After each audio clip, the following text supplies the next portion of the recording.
Natambua kumekuwa na juhudi mbalimbali za serikali katika kuhakikisha makandarasi na washauri elekezi wazawa mnafaidi sehemu kubwa ya keki ya taifa kwa kuhakikisha mnashiriki kikamilifu katika utekelezaji wa miradi mikubwa ya ujenzi wa miundombinu nchini.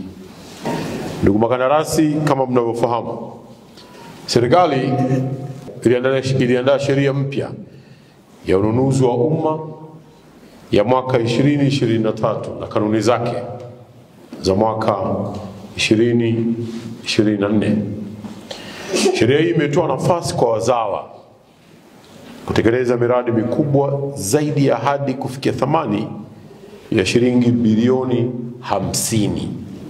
Kwa upande wa Wizara ya Ujenzi tumetumia fursa hii pasavyo, na kama Waswahili wasemavyo, mcheza kwao utuzwa.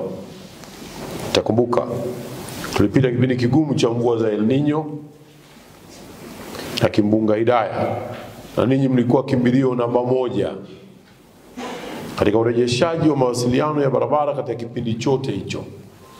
Baada ya Mheshimiwa Rais kutupatia fedha za kurejesha miundombinu yote iliyoharibiwa na mvua, maelekezo ya moja kwa moja ilikuwa ni kuhakikisha miradi yote inafanywa na wazawa. Tumeingia mikataba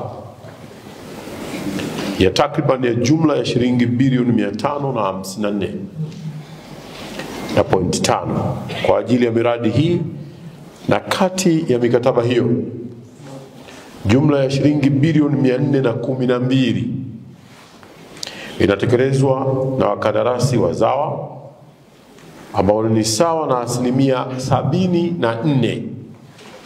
Kwa hiyo Katibu Mkuu, maelekezo yangu ya leo hususan mbele ya hadhara hii ya makandarasi ni hayo.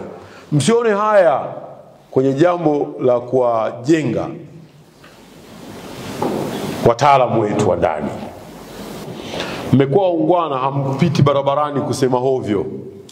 Mmekuwa wavumilivu sana.